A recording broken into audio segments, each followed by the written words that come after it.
자, 오늘은 비비 워필드의 아주 중요한 책이죠. 성경의 영감과 권위를 좀 더 깊이 파고들어 볼 건데요. 특별히 8장에서 다루는 하나님의 신탁이라는 개념에 대해 이야기해 보려고 합니다.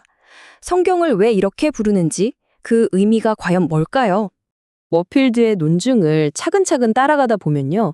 하나님의 신탁이라는 이 말이 단순히 멋진 표현이 아니라 성경의 신적인 본질을 이해하는 데 있어서 정말 핵심적인 열쇠라는 걸 알게 되실 겁니다. 그래서 오늘 우리가 살펴볼 내용은 크게 5가지입니다. 먼저 하나님의 신탁, 이게 도대체 무슨 뜻인지부터 시작해서 빌로라는 인물은 어떻게 사용했는지, 또 신약 성경은 어떻게 증언하는지 볼 거고요. 그리고 이게 신학적으로 어떤 의미를 갖는지, 마지막으로 성경의 신적인 권위와 어떻게 연결되는지까지 하나씩 짚어보겠습니다. 자, 그럼 바로 본론으로 들어가서요. 첫 번째, 이 하나님의 신탁이란 개념부터 한번 제대로 짚고 넘어가 보죠. 여기서 신탁으로 번역된 헬라어 단어가 바로 로기아입니다. 이게 그냥 말이나 단어를 뜻하는 게 아니에요. 훨씬 더 깊은 의미가 담겨 있죠.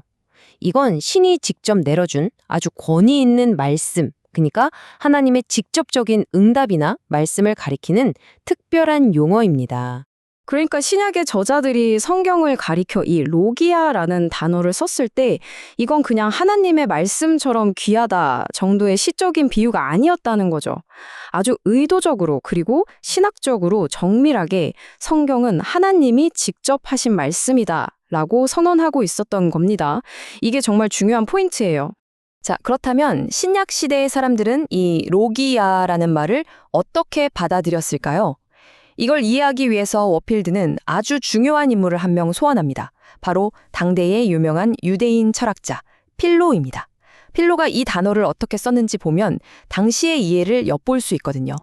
워필드가 인용한 걸 보면 필로에게는 유대인의 성경, 즉 구약 성경의 내용 전체가 신탁이었습니다. 다시 말해 하나님의 말씀이었던 거죠.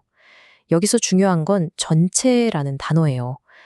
예언서 같은 특별한 부분만 신탁인 게 아니라 역사서든 율법서든 모든 내용이 다 하나님의 직접적인 말씀이라고 봤다는 겁니다.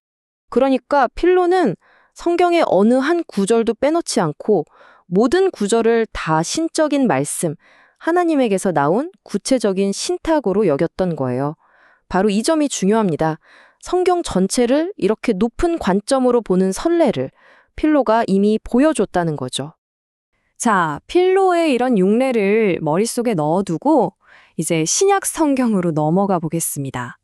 과연 신약의 저자들은 이 신탁이라는 단어를 실제로 어떻게 사용했을까요? 신약 성경을 보면 이 신탁이라는 말이 총 4번 나오는데요. 사도행전, 로마서, 히브리서, 그리고 베드로 전서에서 한 번씩 등장합니다. 각각의 용례를 보면 모두가 하나님의 말씀이 갖는 그 신적인 권위와 본질을 강조하고 있다는 공통점이 있어요. 이 4구절 모두가 다 중요하지만 워필드는 특별히 한 구절을 딱 집어서 고전적인 구절, 클래시컬 패시지라고 부릅니다. 이 개념을 이해하는 데 가장 대표적이고 중요한 구절이라는 뜻이죠. 바로 로마서 3장 1, 2절 말씀입니다. 그런즉 유대인의 나음이 무엇이며 범사에 많으니 우선은 그들이 하나님의 말씀을 맡았음이니라. 여기서 사도 바울이 뭐라고 하죠? 유대인들이 가진 최고의 특권, 그게 바로 하나님의 신탁을 맡았다는 겁니다.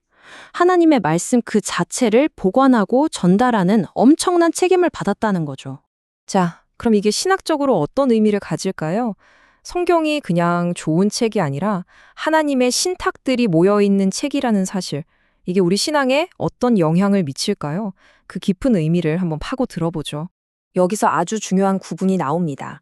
성경이 하나님의 말씀을 포함한다는 것과 하나님의 말씀 그 자체이다 라는 것의 차이, 이건 하늘과 땅 차이예요. 전자는 성경이라는 책 안에서 우리가 하나님의 말씀을 찾아낼 수 있다는 뜻이지만 후자는 성경이라는 책 전체가 처음부터 끝까지 하나님의 말씀이라는 의미입니다. 워필드는 당연히 후자를 말하는 거죠. 워필드는 이걸 정말 멋진 표현으로 설명하는데요. 성경은 하나님의 결정화된 말씀 외에 다른 아무것도 아니다 라고 말합니다. 마치 수증기가 얼어서 아름다운 결정이 되듯이 하나님의 말씀이 이 성경이라는 형태로 완벽하게 보존되었다는 강력한 이미지죠. 성경이 신탁이라면 그 권위는 어디서 올까요? 바로 하나님 자신에게서 오는 겁니다. 그 신성함에서요. 그리고 그 신성함은 성경의 완전한 신뢰성으로 나타나는 거죠. 그러니까 우리는 성경의 큰 교리뿐만 아니라 아주 작은 세부사항 하나하나까지도 모두 신적인 권위를 가진 것으로 믿고 신뢰할 수 있다는 결론에 이르게 됩니다. 자, 이제 거의 다 왔습니다. 이 모든 논의를 하나로 모아서 성경의 신적인 권위에 대해 최종적으로 정리해 보겠습니다. 이 모든 게 우리가 성경을 대하는 태도에 어떤 변화를 가져와야 할까요? 워필드는 단언합니다. 신약의 저자들에게 성경은 그저 영감받은 책 정도가 아니었다고요. 성경은 그 모든 부분과 그 하나하나의 모든 단어에 이르기까지 지극히 높으신 분의 명백한 말씀, 즉 하나님의 신탁 그 자체였습니다. 이게 바로 사도들의 확고부동한 믿음이었던 거죠. 생각할 수 있는 가장 높고 가장 엄격한 의미에서요.